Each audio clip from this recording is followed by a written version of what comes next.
Tamil Nadu economic survey படி தமிழ்நாட்டுடைய per capita income தனி நபர் வருமானம் இந்திய சராசரியை விட ஜாஸ்தின்னு குறிப்பிட்டிருக்காங்க.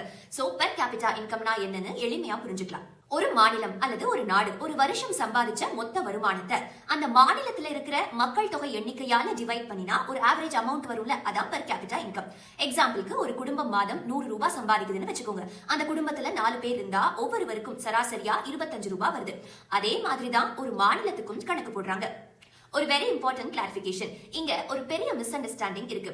பெர் கேபிட்டா இன்கம்னா ஒரு மாநிலத்துல உள்ள மக்களோட ஆவரேஜ் சேலரி கிடையாது. இது அரசு கேரண்டி பண்ற சம்பளமும் கிடையாது, நம்ம பேங்க் அக்கவுண்ட்ல வர இன்கமும் இல்ல.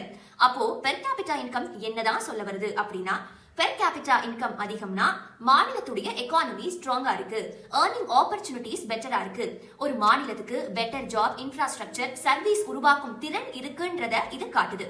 சோ பெர் கேபிட்டா இன்கம் அப்படின்றது ஒரு மனிதனோட சம்பளம் கிடையாது. அது ஒரு மாநிலம் ஒரு மனிதருக்கு சராசரியா எவ்வளவு பொருளாதார மதிப்பை உருவாக்குதுன்னு காட்டுற ஒரு அளவுகோல் தான். இந்த எக்ஸாம்பிள் கொஞ்சம் பாருங்க, இன்னும் நல்லா புரியும். ஒரு கிராமத்துல ஒருத்தர் 1 கோடி சம்பாதிக்கிறாரு, மத்த 9 பேரும் 0 தான் சம்பாதிக்கிறாங்க.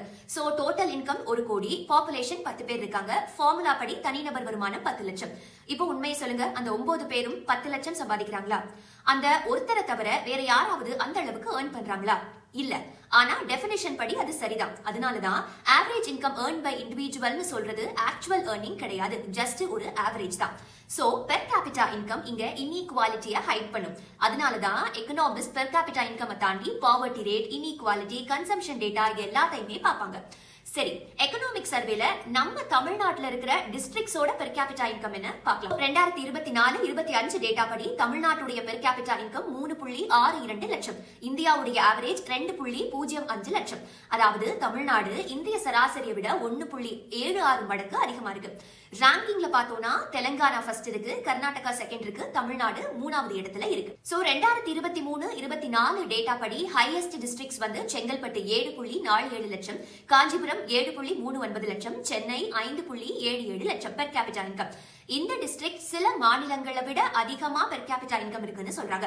கம்மியா லோவஸ்ட் எது தெரியுமா? திருவாரூர், பெரம்பலூர், விழுப்புரம். ஆனா இவங்க கூட பீகார், யூபி, ஜார்க்கண்ட் மாதிரி பல மாநிலங்களை விட பெட்டரா பண்ணிருக்காங்கன்னு சுட்டி காட்டியிருக்காங்க. இறுதியா சொல்லணும்னா பெர் கேபிட்டா இன்கம் அதிகம்னா வளர்ச்சி அதிகமா இருக்கு, வளர்ச்சிக்கான பொட்டன்ஷியலும் அதிகமா இருக்கு. ஆனா அந்த வளர்ச்சி எல்லாருக்கும் சமமா சென்று சேரணும். அதுதான் நெக்ஸ்ட் பிக் சேலஞ்சுன்னு எக்ஸ்பர்ட்ஸ் பாயிண்ட் அவுட் பண்றாங்க. உங்க கமெண்ட்ஸை பதிவு பண்ணுங்க. தேங்க்ஸ் ஃபார் வாட்சிங்.